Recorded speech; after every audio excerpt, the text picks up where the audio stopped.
abertura de mercado, justamente a abertura de relacionamentos que se deve fazer para que a gente possa gerar emprego. Já coloquei aqui exemplo da indústria de óleo e gás, e quem já foi a Macaé e quem conhece as fornecedoras vê com bastante clareza que elas simplesmente estão sem serviço porque a Petrobras quebrou, prometeu explorar diversos campos de pré-sal, prometeu fazer um monte de furo por aí, Brasil afora, não conseguiu entregar, não tem a mesma habilidade das empresas estrangeiras, existe um padrão de exploração, existe um padrão de exploração de petróleo mundial e outro brasileiro, né? Aqui no Brasil a gente tem 92% nas mãos da Petrobras, 8% nas mãos da Statoil, enquanto a gente tem, por exemplo, em países em que a gasolina é mais barata, e é uma das maiores reclamações que a gente tem ouvido hoje em dia, os países que a gasolina é mais barata, justamente aquelas em que a indústria de óleo e gás é mais competitiva e disputa mais entre si do que simplesmente tendo uma empresa estatal que serve como um grande cabide de emprego, serve como um grande conchavo, serve como mesa de negociação política, e o senador, que é membro do Senado e membro inclusive do MDB, sabe muito bem disso, né? É um rapaz educado. Educado, parece ser educado, né? Mas o mal é que ele não entende nada de economia e nem de história. A Petrobras não quebrou por sua ineficiência, ela foi roubada. Claro que foi. Quero ver essa gente toda na cadeia, quem meteu a mão na Petrobras. A Petrobras teve dificuldade porque fez um investimento brutal nas refinarias no Brasil, para refinar o petróleo brasileiro, e encarou a crise provocada pelo shale gas nos Estados Unidos. Os Estados Unidos começou a utilizar o gás, injetar água e detergentes no subsolo, nas camadas. Não é o gás de xisto. O xisto é a rocha petrolífera consolidada e tem que ser cozido para gerar petróleo. É o gás mesmo de rochas que não haviam se consolidado nessa forma xistosa. E baixou brutalmente o preço. Nós tínhamos petróleo a $140 o barril. E de repente o petróleo cai para quase $10. A Petrobras se endividou. Foi mal administrada, vamos conceder isso. Fez investimentos que foram eivados também pelo processo de corrupção. Mas a ideia básica de refinar petróleo no Brasil estava correta. E quando baixou o preço do petróleo, ela ficou com o seu produto principal com o preço lá embaixo, mas a sua dívida era em dólar e o dólar não teve essa redução como teve a Petrobras. Então a coisa está realmente por aí. Agora você veja, o liberalismo econômico começa com a Thatcher e o Reagan nos Estados Unidos. A última pesquisa na Inglaterra mostra que 83% da população quer a reestatização da água, da energia elétrica e do petróleo.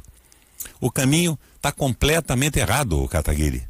Você fez um récito que eu tenho visto muitas vezes você fazer por aí, com apoio de redes de televisão e tudo. E eu não vejo em você também um sujeito mal intencionado. Nem vou fazer piada sobre a sua educação nesse processo, o seu romance com o Dória e com o Bolsonaro, renegado agora. Mas é sempre assim, né? Acaba o namoro, você renega a paixão. Mas, não sendo por aí, eu acho que você está com um raciocínio errado sobre a evolução econômica do mundo. Eu não digo que é completamente errado.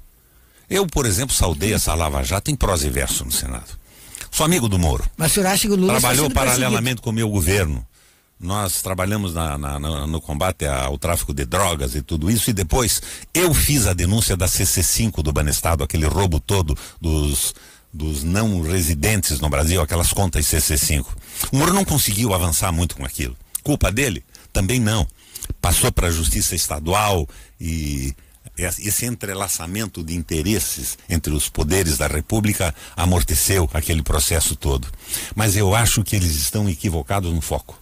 Ladrão na cadeia, isso é uma coisa, mas estão prejudicando o Brasil porque estão abrindo a possibilidade do entreguismo absoluto. Solidariedade, comércio mundial, é claro que isso tudo é extremamente válido, mas a submissão não.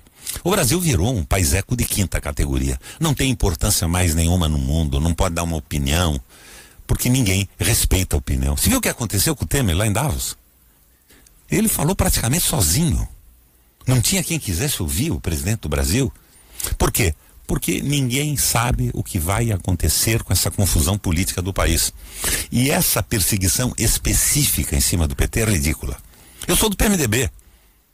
PMDB velho de guerra. Mas eu sou do PMDB, daquele documento Esperança e Mudança. É um documento desenvolvimentista, nacionalista.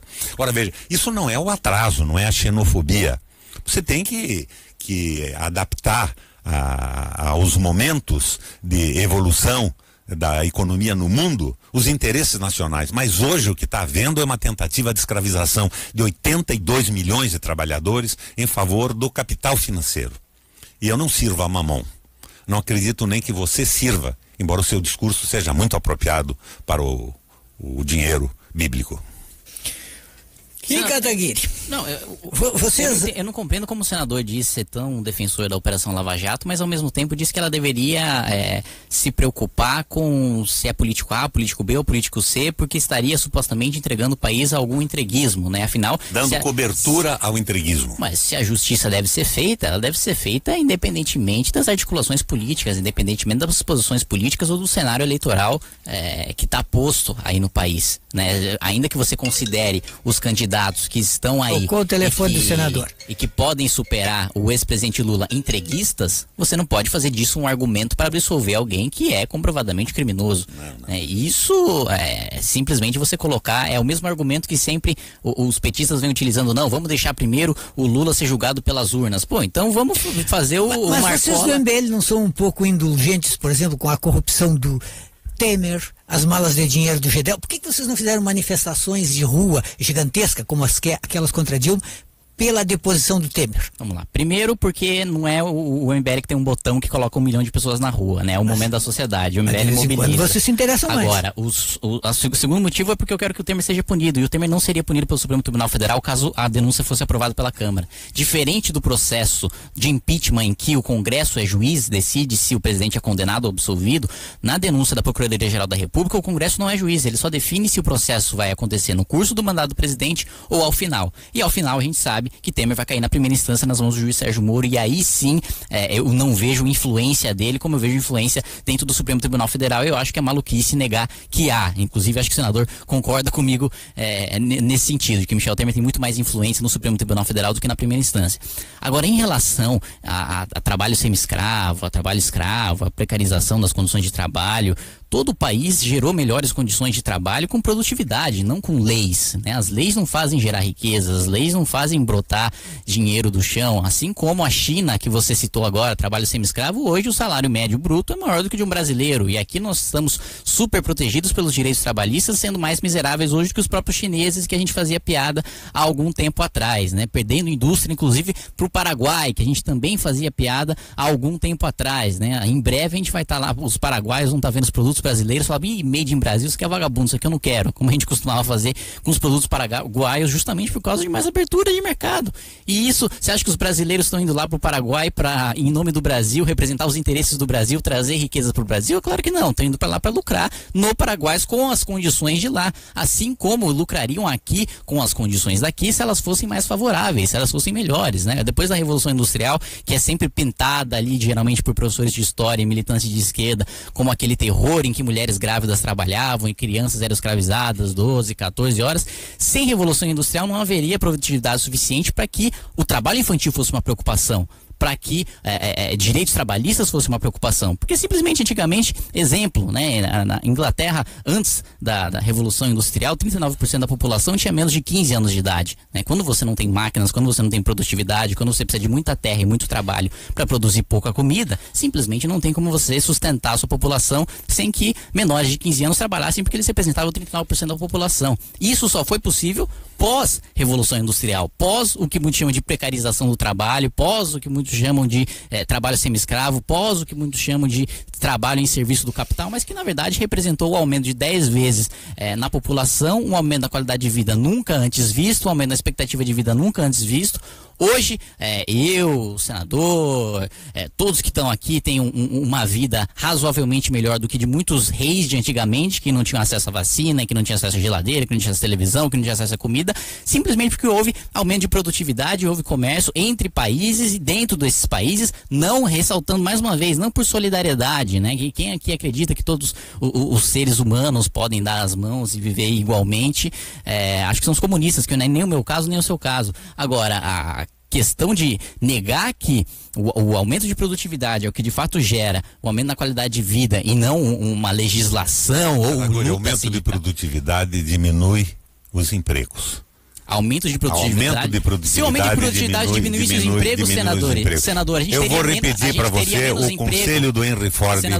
Conselho do Henry Ford ao presidente Roosevelt. Senador, eu não te interrompi em nenhum momento. Você tem que diminuir. Não, nós estamos num debate, rapaz. Tudo bem, mas não te interrompi em nenhum momento, senador. Você não quer interrupção? Não quero interrupção, assim como o senhor não quis na sua fala, eu não quero interrupção na minha fala.